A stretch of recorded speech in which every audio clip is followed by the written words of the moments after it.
मेरो विचारमा one of the group of death, group of death group I तर हल्का बायस छ है मेरो लागि चाहिँ यो लिगमा हल्का प्रेडिक्सन प्रेडिक्सन। बुझिसक्यो होला तर रिनु मेरो मेरो विचारमा मलाई नि यहाँनिर मलाई जुन त्यो फ्रान्सको त्यो हाइप हानिरहन् नि छ, मलाई त्यो फ्रान्सको हाइप मलाई पचिरहेको छैन क्या, किन म खै त्यो के मेरो भन्दा अब नि मलाई चाहिँ एम्बापे भएर बार्सिलोना फ्यान भएर अलिकति त्यो भयो कि, तर मलाई जुन त्यो फ्रान्सको जुन त्यो स्टार पावर छ नि, ओलिसे, डेम्बेले, एम्बापे, तिनीहरूको मेरो विचारमा चाहिँ फ्रान्सको team on paper best team हो होइन। अट्याकिङ हेरौँ, डिफेन्सिभ हेरौँ, मिडफिल्ड नै राम्रो छ यिनीहरूको। तर यदि यिनीहरूको गेम फस्यो भने प्लेयर निकाल्ने प्लेयरहरू त छन् कि, सिङ्गल ह्यान्डेडली गेम जिताइदिने प्लेयर त छन् होइन। एम्बापे देखिहाल्यो हामीले वर्ल्ड कपमा के गर्छ भनेर होइन। एज अ अर्जेन्टिना फ्यान त्यो थाहा छ, वर्ल्डलाई नै थाहा छ एम्बापे। ओलिसे अहिले त्यस्तो भएर आइरहेछ, तर त्यो हुन्छ नि रेस्पोन्सिबिलिटी यिनीहरूको एकअर्कामा हुनसक्छ क्या, रेस्पोन्सिबिलिटी अलिकति त्यो मैले वर्डै आएन क्या मलाई। त्यो रेस्पोन्सिबिलिटी जुन त्यो स्टेप अप गर्ने रेस्पोन्सिबिलिटी बाँडिएको कारणले यिनीहरूले त्यो ट्याक्टिसै नमिल्न नि सक्छ क्या। यिनीहरूको अट्याक गर्ने एउटा प्याटर्नै बिग्रिन सक्छ जस्तो लागिरहेछ मेरो विचारमा मलाई चाहिँ। अर्को एउटा डाउट लागिरहेको छ मिडफिल्डमा नै ब्यालेन्स फाइन्ड गर्नलाई चाहिँ एउटा अलिक गाह्रो कसरी छ भने अभियसली अब प्रेसिङ स्ट्रक्चर नगरिकन ब्यालेन्स ल्याउनु पर्ने छ यो टिमलाई। किनभने एम्बापेहरूलाई अगाडि भएपछि हल्का एक्सपेक्टेसन छुट्टै राख्नुपर्छ। किनभने अब जसरी अरू टिमहरूको लागि स्ट्राइकरहरूले क्रेजी प्रेस गर्छ भने अब एम्बापेहरूले त्यो दिँदैनन् भन्ने हामीले देखेको कुरा हो होइन। त्यो अब प्रेसिङ स्ट्रक्चरलाई ह्याम्पर नगरी कसरी अब स्टार्टिङ 11 कसरी ल्याउँछ भन्ने यो कुरा नि एउटा इन्ट्रेस्टिङ छ। त्यहीमाथि मलाई चाहिँ हल्का इम्पोर्टेन्ट भनेको चाहिँ मिडफिल्डमा अब कान्टेले चाहिँ कतिको रोल प्ले गर्न सक्छ भन्ने चाहिँ हल्का च्यालेन्जिङ पार्ट लाग्छ है। किनभने जुन अहिले कान्टे हामी देखिरहेको छौँ र जुन पहिला 2018मा कान्टेको जुन रोल थियो नि फ्रान्सको लागि, त्यो चाहिँ हल्का ल्याक गर्छ। अनि ब्यालेन्स कसरी ल्याउने भन्ने कुरा चाहिँ हल्का अब नम्बर 10 पोजिसनमा अब कसलाई खेलाएर ब्यालेन्स मिडफिल्डर मिड चाहिँ कसरी बनाउँछ भन्ने कुरा चाहिँ एउटा हल्का इन्ट्रेस्टिङ छ यिनीहरूको हेर्नलाई। नर्वेको टिम अर्को भनेको यो टिममा मेन फोकल पोइन्ट भनेको to of the best player होइन, जुन अहिलेको जेनेरेसनको हाल्यान्ड छ एकतिर, अर्कोतिर एम्बापे छ। नर्वेको टिम एकदमै राम्रो छ किनकि यिनीहरूले डोमिनेट हानेर आउनु क्वालिफायर चाहिँ लिटरली डोमिनेटै हानेर आउनु यिनीहरूले होइन। पकम गोल हानेर आउनु यिनीहरूले होइन। हाल्यान्ड भइहाल्यो, ओडिगार्ड नि राम्रै छ यिनीहरूको। डिफेन्स पनि यिनीहरूले जस ब्यालेन्स टाइपको छ, तर यिनीहरूको मिडफिल्डमा चाहिँ मैले अलिक राम्रो देखाएको छैन यिनीहरूको मिडफिल्ड। मेरो विचारमा चाहिँ अब एट्याक त गुडै भइहाल्यो होइन। विङ्गर नि राम्रै छन्, स्ट्राइकर त दुइटा भनौँ अन पेपर त दामी नै स्ट्राइकरहरू भयो नि दुईजना होइन। मिडफिल्डर मलाई डिसेन्टै लाग्छ। यिनीहरूको अट्याक त लास्टै राम्रो छ। तिम्रो दुइटा स्ट्राइकर हेर होइन, सर्लर र हाल्यान्ड भयो यिनीहरूको। अर्को भनेको विङ्गरमा त्यो एन्टोनियो नुसा लेप्जिकको र बेनिफिकाको त्यो सोल्ड्रिप के भन्ने छ क्या, त्यो पछि बवाल छ त्यो पनि। अर्को ओस्कार बब नि एउटा राम्रो छ। त्यो यिनीहरूको अट्याकमा चाहिँ डिसेन्टै छ यिनीहरूको मिडफिल्ड नै डिसेन्टै छ। ओडेगार्ड भइहाल्यो, अर्को फुलहम पनि एउटा प्लेयर छ क्यारे पर्फर्मेन्स हान्छ जस्तो लागिरहेछ मलाई नर्वेले। हल्का मेरो लागि चाहिँ कन्सर्निङ पार्ट भनेको डिफेन्सै भन्छु म। हल्का त्यो यिनीहरू हल्का अब फिजिकल डिफेन्डरहरू छन्, हल्का पेसमा बिट हुन सक्ने डिफेन्डरहरू छ। त्यहीमाथि जुन ग्रुपमा छन् नि पेसी प्लेयरहरूले भरिपूर्ण ग्रुप छ क्या। अब फ्रान्ससँग नि पेसी प्लेयरहरू टन्नै छन्, सेनेगलसँग नि छन्। अब फेरि फ्रान्स र सेनेगल दुइटैसँग कस्तो टिम छ भने एट्याकमा धेरै टार्गेट म्यान टाइपको प्लेयरै छैन क्या। त्यही भएर फिजिकलिटी त्यति इम्पोर्टेन्ट एक्सपेक्ट होला जस्तो लाग्दैन यो ग्रुपमा डिफेन्समा। त्यही कुरामा चाहिँ हल्का पेसमा चाहिँ हल्का ल्याक गर्छ यो टिम। राइट ब्याक अब डर्टमन्डको राम्रै फर्ममा थियो नर्वेको लागि। नर्वेलाई अर्को ट्रबल गर्ने फ्याक्टर भनेको चाहिँ टेम्परेचर। यिनीहरूले लास्ट दुइटा ट्रेनिङ पनि क्यान्सल गरेका छन् सर, टेम्परेचरले गर्दा कोअप गर्न नसकेर। त्यही भएर यो चाहिँ हल्का एउटा च्यालेन्जिङ फ्याक्टर छ यिनीहरूको लागि। माइनसमा बस्ने प्लेयरहरू माइनसमा खेल्ने प्लेयरहरू पर्यो राम्रो टिम एसेम्बल गरेछ सर अब बोडो ग्लिम्सको प्लेयरहरू टन्नै छन् बोडो ग्लिम्सले जस्तो पर्फर्मेन्स दिएको थियो योपालि च्याम्पियन्स लिगमा हल्का यसमा के हुन्छ नर्वे टप आउन सक्छ टप त गाह्रै छ म चाहिँ France Norway Senegal Iraq France मेरो नि यही हो सेनेगल राम्रो छ टिम तर किन नर्वेले जस्तो लागिरहेछ मैले चाहिँ खासमा सेनेगललाई चाहिँ किन थर्डमा राखेँ भने नर्वे भर्सेस इराकमा म सरप्राइज हुँदा क्या यदि हाल्यान्डले 4 गोल हान्दियो भने गोल डिफरेन्सले गर्दाखेरि हाल्यान्डले मात्रै नभनौँ टिमले ल 4-5 गोलै हान्दिन सक्छ सर्लटको ब्रेस हाल्यान्ड ह्याट्रिक भयो भने म सरप्राइज हुँदैन क्या अनि त्यसले गर्दा चाहिँ हल्का ऊ लाग्छ अनि अब त्यो गऱ्यो रे अनि सेनेगलसँग ड्र हाल फ्रान्ससँग हल्का क्लोज मात्रै ऊ मात्रै गरिदियो भने नि सेकेन्ड फिनिस त प्रोबेबिलिटी बढिहाल्यो नि यतिकै त्यही भएर चाहिँ र अर्को ग्रुप जे डिफेन्डिङ च्याम्पियन अर्जेन्टिनाको त अब तिमीभन्दा अरू कसले एक्सप्लेन गर्नु अर्जेन्टिना यो ग्रुप अलिक ट्रिकी नै छ तर अर्जेन्टिनाले निकाल्छ होइन ग्रुप चाहिँ अर्जेन्टिनाको जुन योपालि अलिकति धेरैले फेभरेट्समा राखेका छैनन् अर्जेन्टिनालाई पनि मतलब भनौँ न सोच्दाखेरि अब त्यो मान्छेको बुझ्न पनि सकिने छ योपालि फेभरेटमा किन राख्नु भन्दाखेरि अरू टिम हेर्दाखेरि अन पेपर हल्का उनै छ अन पेपर उनै छ तर अन पेपर त पहिला पनि उ थियो होइन तर कस्तो छ भने यिनीहरूको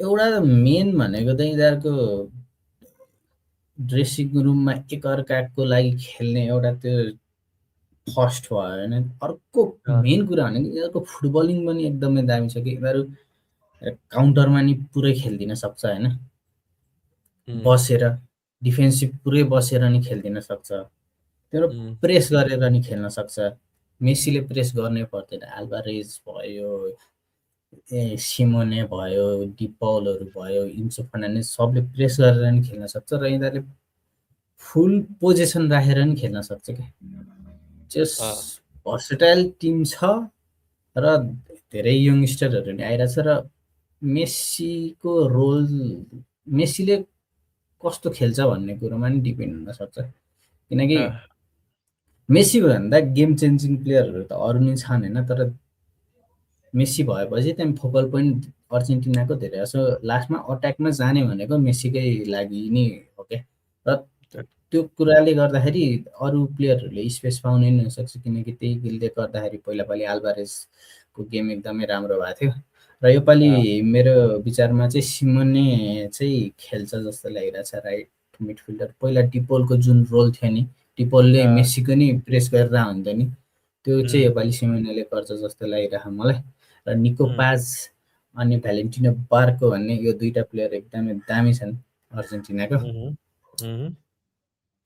ग्रुप टप ढुक्कै हान्छ तर हल्का ट्रिकी चाहिँ हुनसक्छ अल्जेरिया र अस्ट्रिया दुइटै राम्रो टिमहरू अल्जेरिया र अस्ट्रिया त तिमीलाई थाहा छ कि नै यो त डार्बी नै हो नि अहिलेको लागि यिनीहरूको त्यो कन्ट्रोभर्सी दह्रो चलाएर रहेछ हैन तिमीलाई एउटा क्वेसन गर्छु है म अर्जेन्टिना रिलेटेड एउटा क्वेसन अब एज अ अर्जेन्टिना फ्यान तिमी यो वर्ल्ड कपमा मेसीलाई मेन म्यान भएको देख्न चाहन्छौ कि अरू प्लेयरहरूलाई बढी उ गरेको देख्न चाहन्छौ तिमी म योपालि मेसीलाई मेन म्यान भएको म फोकल पोइन्ट भएको देख्न चाहन्ने कि योपालि मलाई चाहिँ फोकल पोइन्ट भनेको इन्जो फर्नान्डेज र आल्भारेज हुनु पर्यो क्या योपालि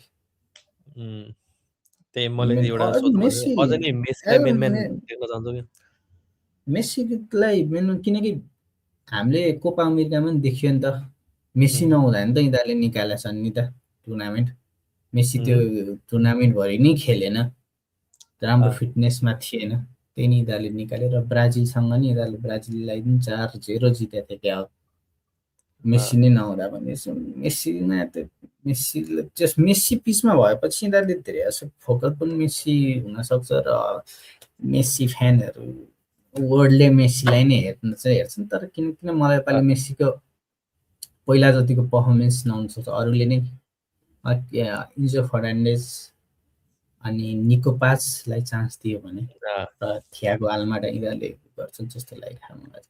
ल मेरो पनि यसमा त्यही हो, भनेको अर्जेन्टिना टप। टप अँ, म चाहिँ अल्जेरिया सेकेन्ड भन्छु। म नि त्यही भन्छु हल्का। अल्जेरियाको टिम बिएल्सा र राम्रो छ। अस्ट्रेलियाको उरुगे र अस्ट्रेलियाको चाहिँ एउटै प्रब्लम लाग्छ हल्का। म्यानेजर हल्का ट्याक्टिकल उसमा अलि आफ्नै मात्रै सुन्ने खालका छन्, त्यही भएर चाहिँ हल्का गेम अनुसार चेन्ज गर्दैनन्, त्यही भएर चाहिँ हल्का एज दिन्छ हल्का अल्जेरियालाई। अस्ट्रिया जोर्डन। जोर्डन। अन्त यो पनि एकदमै दामी ग्रुप भएछ। Group K Portugal, Colombia,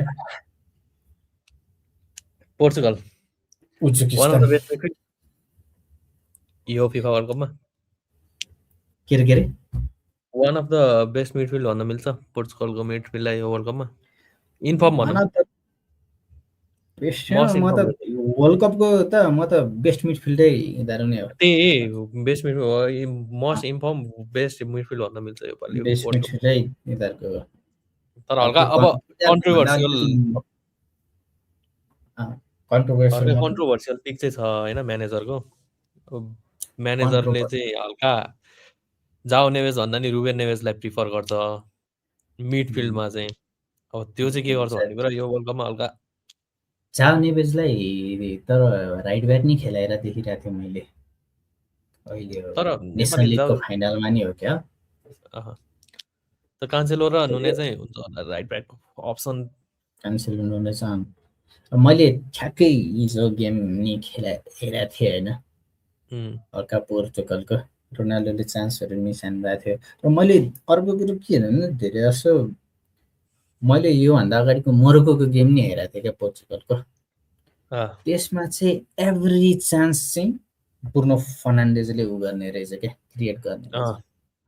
Bruno फर्नान्डेज मलाई त्यो पोर्चुगलमा योपालि सबसे इम्पोर्टेन्ट प्लेयरै मलाई किन ब्रुनो फर्नान्डेज र भिटिनिया लाग्छ। तर भिटिनिया भन्दा नि त्यो हुन्छ नि अलिकति भिटिनिया भन्दा ब्रुनो अलिक अट्याक माइन्डेड छ, त्यही भएर मलाई किन यो जस्तो लागिरहेको क्या। ब्रुनो फर्नान्डेज चाहिँ एकदमै इम्पोर्टेन्ट, यसको पर्फर्मेन्स के हुन्छ यसले डिफाइन नै गर्न सक्छ यिनीहरूको।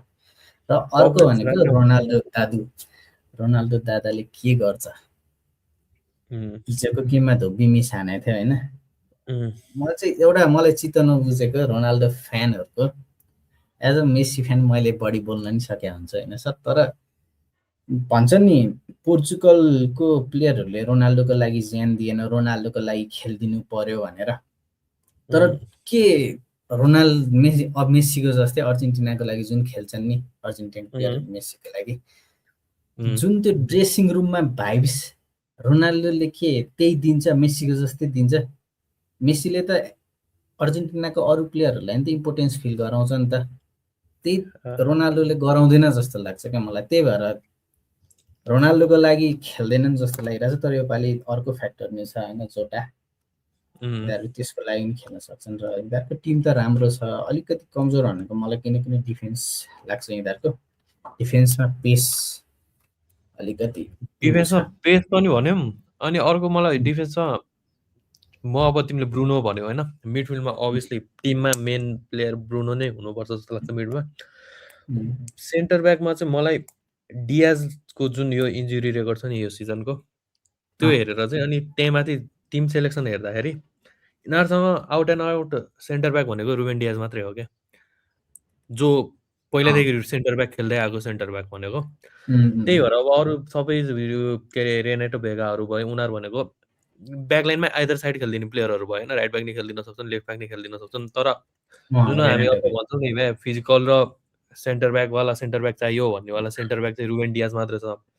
अनि योपालि हल्का इन्जुरी रेकर्ड नि नराम्रै छ। रुबेन डियाजको अल्टरनेटिभ यदि रुबेन डियाजलाई केही भयो, इन गेम म्यानेज गर्नुपर्ने भयो, गेम टाइम म्यानेज गर्नुपर्ने भयो भने चाहिँ अल्टरनेटिभ के सोचेछन् भन्ने चाहिँ हल्का एउटा मलाई चाहिँ एउटा कन्सर्न लाग्छ है। किनभने अब कान्सेलो खेलाउँछ, सपोज ल राइट ब्याकमा कान्सेलो खेलायो भने कान्सेलो अगाडि चढेर खेल्ने हो। उनीहरू सायद अब फ्ल्याङ्कमा उ गर्ने होस् या टकिन गरेर खेल्ने हो, मिडफिल्डमा बसेर राइट साइड भनेको एक्सप्लोर हुने हो राइट ब्याक पोजिसन। रुबेन डियाजलाई म्याक्सिमम् हामीले राइट सेन्टर ब्याकै खेलेको देख्छौँ। अनि त्यो राइट अँ, सेन्टर ब्याक राइट ब्याक पोजिसनमा खाली हुनु भनेको राइट सेन्टर ब्याक त्यहाँनिर तानिनु हो, जानै पर्छ त्यो प्लेयर लिनलाई। अनि हो त्यो कुराले गर्दा चाहिँ बिचमा जुन फिजिकल प्रेजेन्स हुनुपर्ने सेन्टर ब्याकमा जुन एउटा हुनु डिस्ट्रोयर टाइप हुने नि, ल प्लेयर लिइदिन्छु भन्नेवाला, ड्यामेज सुताइदिन्छु कि त उ गरिदिन्छु भन्नेवाला प्लेयर चाहिँ बाहिर गएर खेल्नु पर्दा बिचमा छ त त्यो प्लेयर भन्नेवाला चाहिँ एउटा चाहिँ असुरेन्स चाहिँ हल्का ल्याग लागिरहेको छ मलाई। त्यही हो एउटा कुरा चाहिँ। इन्डियाको प्लेयरहरू त राम्रै छन् होइन, तर गोलकिपर पनि हल्का ट्रिकी नै लाग्छ है मलाई चाहिँ। गेम यिनीहरूको गोल कन्भर्जन कतिको हुन्छ भन्ने कुरो हुन्छ क्या। तिम्रो अनि अर्को एउटा कुरा, सोच होइन विङ्गर सिस्टम खेल्छ कि के खेल्छ जस्तो लाग्छ तिमीलाई? यार मलाई त किन टु स्ट्राइकर टाइपमा खेल्छ जस्तो। टु स्ट्राइकर टाइप भन्दा नि विङ्गर भन्दा नि त्यो उ के नुनो मेन्डेजले लेफ्ट साइड उ गर्छ होइन, लिन्छ, र जाओ फिलिक्स र रोनाल्डो स्टार्ट, अनि राइट साइडमा बर्नार्डो सिल्भा अथवा ट्रिङ्काउ, यिनीहरू दुइटामा एउटा खेल्छन् जस्तो लागिरहेको मलाई। बर्नार्डो सिल्भा स्टार्ट गर्छ राइटमा, पछि ट्रिङ्काउ आउँछ। ट्रिङ्काउ नि राम्रो सिजन छ योपालि। अब नुनेज माथि फ्ल्याङ्क पुस गर्ने हो भने त राफेल लियोलाई खेलाएर कामै छैन नि त्यसमा त। राफेल लियो म खासै किन चित्त बुझ्दैन यो सिजन। अनि जाओ फिलिक्स अब तर यो नि हल्का स्ट्रेट फरवर्डै छ, हल्का कोलम्बियाले ट्रबल गर्न सक्छ, एउटा ट्रबल हुन सक्छ। कोलम्बियाले ट्रबल गर्न सक्छ, तर पोर्चुगलले कोलम्बियाको नि टिम चाहिँ राम्रो छ, रोड्रिगेज नि राम्रै स्टेप अप गर्छ कोलम्बियाको लागि। लुइस डियाज नि राम्रो छ, तर क्लाइमेट एडभान्टेज भएको पोर्चुगल क्लाइमेट एडभान्टेज कोलम्बिया। उज्बेकिस्तानको टिम कस्तो छ? राम्रै छ, तर डेब्यु वर्ल्ड कप हेरै डिफेन्सिभ छ भन्ने सुने होला।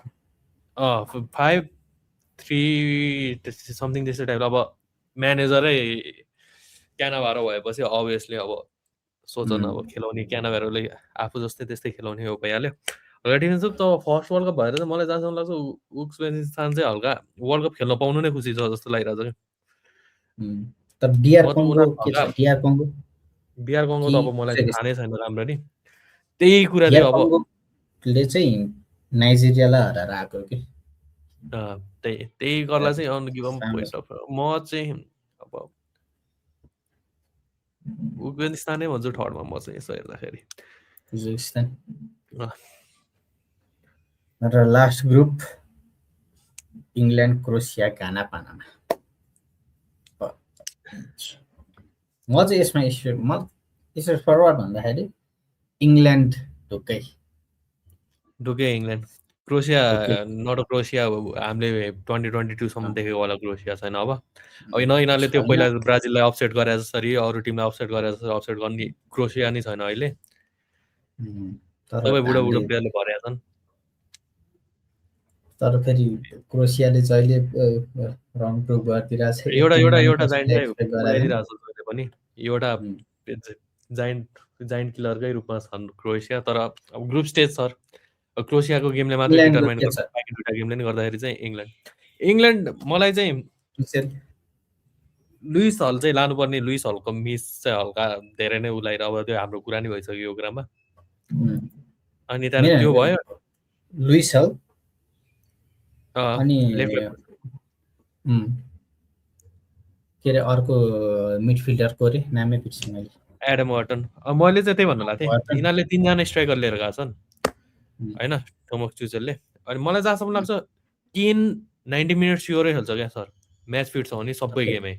अर्को स्ट्राइकर लगभग काम नलाग्ला भन्ने नै भन्दा नि मलाई केही अचम्म लाग्दैन। त्यही भएर 3टा स्ट्राइकर भन्दा चाहिँ बरु 2टा स्ट्राइकर लगाएर मिडमा एकजना बढा भए चाहिँ त्यो एडम वार्टन जस्तो प्लेयरहरूलाई चाहिँ हल्का प्लेस बनाउन सक्थ्यो जस्तो चाहिँ लाग्छ मलाई होइन। अब उनीहरूले नै अब सोचेको होला पछि डिफेन्डिङको लागि 2टा स्ट्राइकर खेलाउँछु या एउटा टाइपले खेला भयो, अब छुट्टै कुरा हो। मेरो लागि बिग सरप्राइज चाहिँ त्यही हो, लुइस हलको एक्सक्लुजन नै छ भन्दा बिगेस्ट। तर अर्को यिनीहरूको को छ र लेफ्ट ब्याकमा को लगेर एउटा स्पेन्स लयो निको ओराइली, नो ब्रेनर हो होइन। ओराइली त्यो त अब लुइस हल र ओराइलीमा अलिकति लुइस हल हल्का फिजिकल र डिफेन्सिभ अलिकति राम्रो छ, तर ओराइलीले नै स्टार्ट गर्छ। नो ब्रेनर हो यो त। ओराइली दामी छ। ओराइली यहाँको धेरै कुरो नगरौँ यार। यो भयो क्रोसिया, घाना, पानामा लास्ट हो। क्रोसिया, घानाले सरप्राइज गर्दैन सर। किनकि पहिलाको जस्तो घाना छैन जस्तो लाग्छ। अस्ति मैले सेमेन्योको लागि गेम हेरेँ, सेमेन्यो नै छैन क्या घानामा। ऱ्यान्डम यो प्लेयर आएर खेलिदिरहेको छु विङ्गरमा, त्यही भएर। कन्टिन्यू हान्देऊ न। यो हाम्रो सेनेगल स्योर हो। Senegal, Ivory Coast, Austria, Ivory Coast, चेक, स्कटल्यान्डको ग्रुपमा कसो छ? अर्को भनेको कुन ग्रुपमा छन् भन्ने कुरो नि हो क्या। बोस्निया जान्छ जस्तो लाग्छ मलाई। बोस्नियाको हल्का छैन जस्तो लाग्छ। बोस्नियाको ग्रुपमा स्विजरल्यान्ड, कतार छ। यो उवाला हुन सक्छ के अरे, यहाँ नि छैन। आइभरी कोस्ट राख्यो है हामीले। इरान अझै दुईटा टिम। साउदीको ग्रुपमा स्विडेन जान्छ। साउदीको ग्रुप भनेको स्पेन। साउदी जान सक्छ। साउदी अनि अब एउटा जाँदैन जस्तो लाग्छ। स्विडेन माथि बाँकी छ कि नै? अरू हेरौँ त कुन टिम छ। छैन। प्याराग्वे, उज्बेकिस्तान नि नजाला भन्छु म। जाँदैन होला। स्विडेनै गरिदिउँ। हुन्छ।